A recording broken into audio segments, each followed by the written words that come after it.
আমাৰ মাজত উপস্থিত আছে সমাজকৰ্মী খগেন বৰগোহাঁই তেখেতকো আমি এখন সুনাম গামোচাৰে বৰণ কৰিবলৈ অনুৰোধ জনাইছোঁ।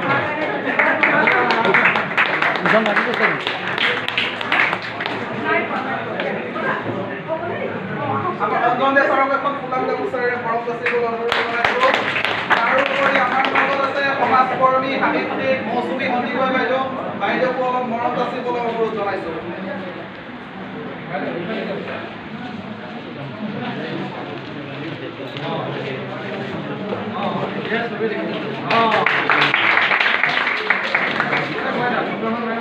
ইতিমধ্যে আপোনালোকে ফলাফলসমূহ পাইছে, তথাপিও মই এবাৰ নামসমূহ ঘোষণা কৰি দিছোঁ। টপ 10 পজিশ্যনত যিসকল আছে: দিলিৰাম তেৰাং, দীপন শইকীয়া, নবীন মেধি, জ্যোতিষ্কা দত্ত, স্বপ্নীল দাস, জ্যোতিবিকা শইকীয়া, সঞ্জা তেৰাং, বাবু তম্পী, ৰূপম শৰ্মা আৰু ৰিয়ান বৰুৱা। বেষ্ট ওমেন লিষ্টত আছে ছায়া বড়ো, নিৰলা বেপী, পূৰ্ণেশ্বৰী শইকীয়া। বেষ্ট আণ্ডাৰ 11 11 অনুৰ্ধৰ যিসকল আছে, প্ৰথমতে আছে চাৰ্চিং হানছে, ৰিয়ান ৰাউত আৰু নৱনীত শৰ্মা। আণ্ডাৰ 13 অৰ্থাৎ 13 বছৰৰ বয়সৰ ভিতৰত যিসকল আছে, ভাৰ্গৱ প্ৰিয় মেছ, দেৱম লহকৰ আৰু Daksha Baruah. Best under 15 players Punyabrata Bora, Rudra Debnath, Ambarish Khanikar. আৰু বেষ্ট আণ্ডাৰ 20 অৰিন্দম গোহাঁই, ৰোহন কুচহাৰী, শশাংক শ্ৰী ফুকন। বিজয়ী আটাইলৈকে পুনৰবাৰ শুভেচ্ছা শুভকামনা থাকিল। আশা কৰোঁ এনেকৈ নিজৰ কষ্টেৰে নিজৰ পৰিশ্ৰমে আৰু একাগ্ৰতাৰে আগুৱাই যোৱা, ইয়াতকৈ আৰু ওপৰত যাতে তোমালোকে আকাংক্ষী পোৱা, আমাৰ ফালৰ পৰা বুকাজান চেছ একাডেমীৰ ফালৰ পৰা আটাইলৈ বহুত বহুত শুভেচ্ছা। ইয়াৰ পাছতে আমি বঁটা বিতৰণ অনুষ্ঠান অনুষ্ঠিত হ'ব। ইয়াৰ মাজতে আজি অনুষ্ঠানত চিফ অৰ্বিটাৰ হিচাপে উপস্থিত থকা ফিডে অৰ্বিটাৰ গোলাপ চন্দ্ৰ গগৈ ছাৰ, আমি তেখেতক চমুকৈ দুআষাৰ ক'বলৈ খেলুৱৈসকলক উদ্দেশ্যি প্ৰশংসামূলকভাৱে বা যাতে ভৱিষ্যতে যাতে হাৰ মানিবলগীয়া যাতে নহয়, তো সেই উদ্দেশ্যি ছাৰক চমুকৈ দুআষাৰ ক'বৰ বাবে মই অনুৰোধ জনাইছোঁ।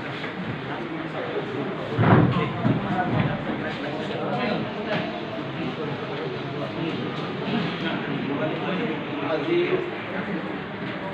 দ্বিতীয় বোকাজান জঙা প্ৰতিযোগিতা 2025 বৰ্ষৰ বঁটা বিতৰণী অনুষ্ঠানত উপস্থিত থকা বিশিষ্ট অৰ্থনীতিৰ আসন মুখ্য হৈ থকা চৰ্দাৰ বাইদেউ আৰু চৰ্দাৰ ছাৰ উপলক্ষে আজি উপস্থিত থকা সন্মানীয় ব্যক্তিসকল আৰু সাংবাদিক বন্ধুসকল আৰু বিশিষ্ট ক্ৰীড়া সংগঠকসকল আৰু দবাপ্ৰেমী ৰাইজসকল, দবা খেলুৱৈ অভিভাৱকসকল আৰু মোৰ মৰমৰ দবা খেলুৱৈসকল, আপোনালোক সকলোৱে মোৰ ফালৰ পৰা আন্তৰিক অভিনন্দন আৰু শ্ৰদ্ধা জ্ঞাপন কৰিছোঁ।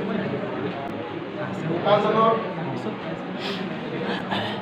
খেলুৱৈ আছে আৰু আন্তঃৰাষ্ট্ৰীয় খেলুৱৈ আজি এই দিনটোত তেখেতৰ উপৰিও বা তেখেতলোকৰ উপৰিও যে দবা খেলৰ প্ৰতিভা লুকাই আছে, তাক প্ৰতিষ্ঠিত কৰিবৰ বাবে যি প্ৰচেষ্টা হাতত ল'লে তাৰ বাবে মই ধন্যবাদ জ্ঞাপন কৰিছোঁ। আৰু এই প্ৰতিযোগিতাখন পৰিচালনা কৰিবৰ বাবে মোক নিমন্ত্ৰণ কৰাৰ বাবে মই ধন্যবাদ জ্ঞাপন কৰিছোঁ বোকাজান দবা একাডেমী। মই তেখেতৰ আন্তঃৰাষ্ট্ৰীয় প্ৰতিনিধি আছে প্ৰায় 1800ৰ ওপৰত, 1900ৰ ওচৰত আৰু আন্তঃৰাষ্ট্ৰীয় খেলুৱৈ বহুতো খেলুৱৈ আছে, ৰাষ্ট্ৰীয় খেলুৱৈ ইয়াত কাৰ্বি আংলং জিলাত যিহেতু বোকাজান অঞ্চলত আজি ধুনীয়াকৈ প্ৰতিযোগিতাখন ধুনীয়া ৰেপিড চেছ টুৰ্ণামেণ্ট পাতি ইয়াত গোটাই থকা ল'ৰা প্ৰতিভাসমূহ তেখেতলোকে প্ৰতিষ্ঠা কৰিবলৈ সফল হৈছে। আৰু আজি মই দেখিবলৈ পালোঁ বহুত নতুন খেলুৱৈ ইয়াত অংশগ্ৰহণ কৰিলে, তেখেতসকলৰ পাৰফৰ্মেঞ্চ বহুত ভাল। প্ৰতিযোগিতাখনত সৰ্বমুঠ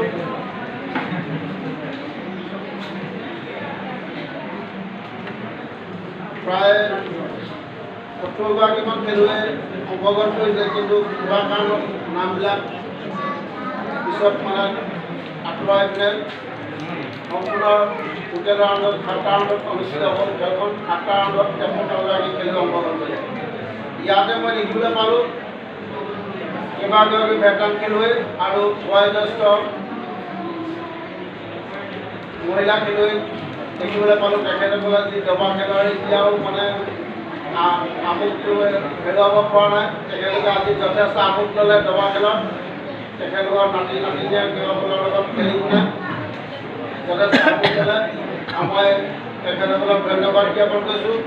আৰু প্ৰতিযোগিতাখন সাফল্যমণ্ডিতভাৱে সমাপ্ত হোৱাত সকলো অভিভাৱক, খেলুৱৈ, বোকাজানৰ বিভিন্ন অনুষ্ঠান প্ৰতিষ্ঠান বা সমূহ সহায় কৰিছে বাটুৰা ইংৰাজী আৰু হিন্দু ধৰ্মৰ বহুতে আৰু সকলোকে মই মোৰ ফালৰ পৰা অশেষ ধন্যবাদ জ্ঞাপন কৰি ইমান সামৰণি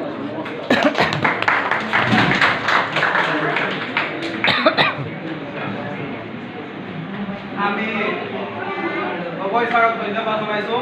এইখিনিতে আমাৰ সম্বৰ্ধনা অনুষ্ঠানত থাকি গৈছিলে। আমাৰ অনুষ্ঠানটি টুৰ্ণামেণ্টখন অনুষ্ঠিত কৰোঁতে বিশেষভাৱে আমাক সহায় সহযোগিতা আগবঢ়োৱা বিশেষ অৰ্গেনাইজাৰ বাপুৰাম ইনটিউদেৱ আমাৰ মাজত আছে আৰু সম্বৰ্ধনাতে থাকি গৈছিলে। তাৰ বাবে মই ক্ষমা প্ৰাৰ্থী।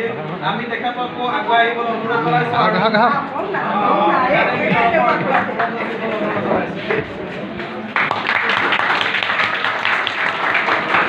ধন্যবাদ থাকিল। এইবাৰ আমি আগবাঢ়িছিলোঁ আৰু পিছৰ কাৰ্য হৈছিলে।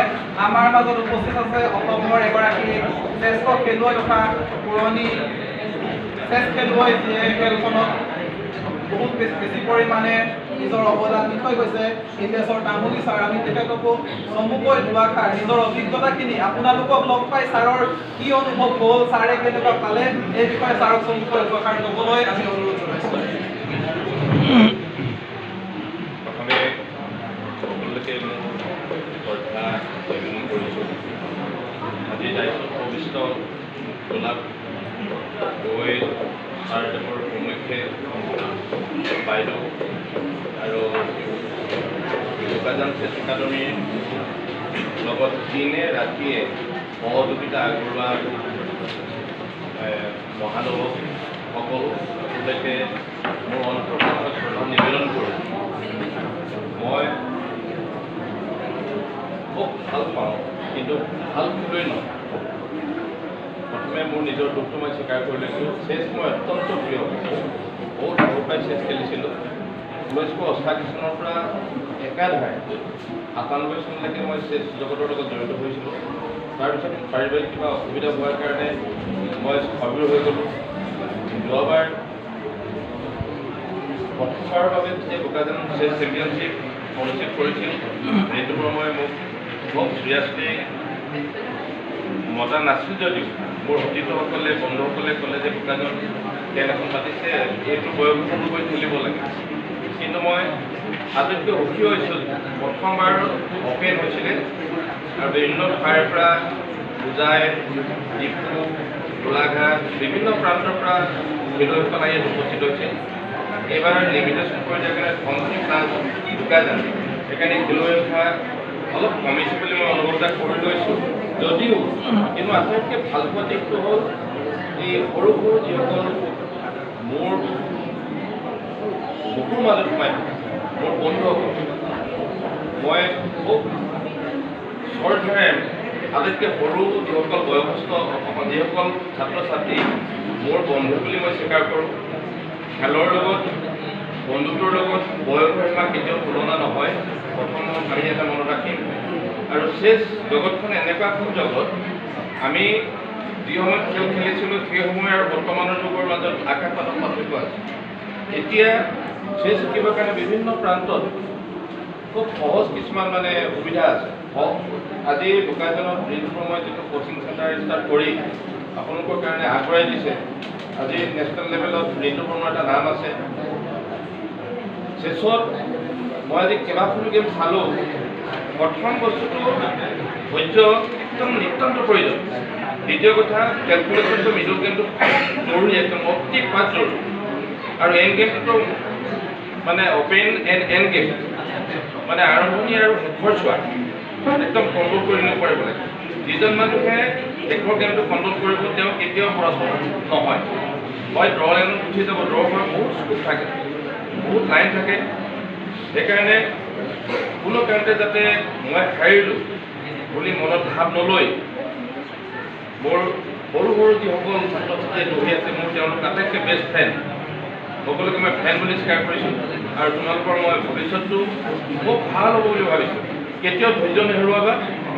কেলৈ কৈছোঁ এই ধৰণে কোৱা কাৰণটো হ'ল চেছ জগতৰ লগত দিনে ৰাতিয়ে যেতিয়া জড়িত হৈ থাকিব, কিন্তু তাৰ মাজত কিতাপখন আটাইতকৈ গুৰুত্বপূৰ্ণ। চেছ প্লাছ কিতাপ, চেছৰ লগত যদি 1 ঘণ্টা টাইম দিছোঁ, কিতাপৰ লগত কিন্তু 7 ঘণ্টা বা 6 ঘণ্টা দিব লাগিব। 25 বছৰ শিক্ষকতা কৰিছোঁ।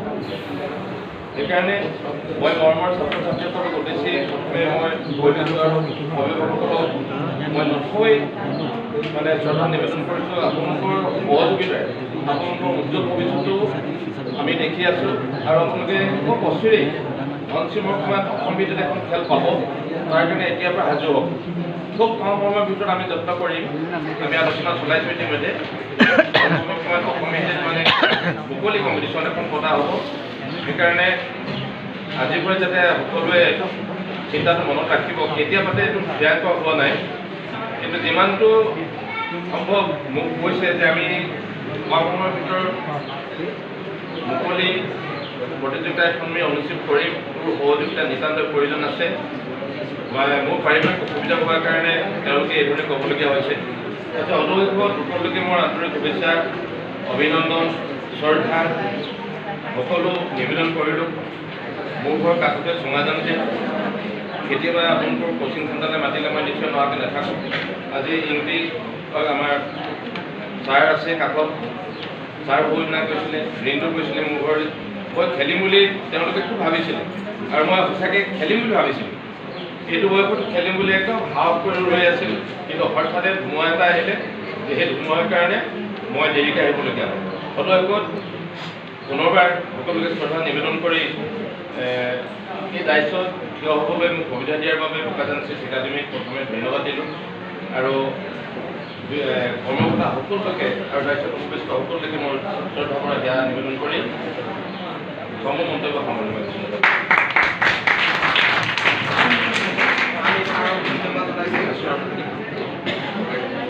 ভৱিষ্যতেও যদি আপোনালোকৰ কিবা প্ৰয়োজন অনুভৱ কৰে তেনেহ'লে নিশ্চয় ছাৰৰ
এই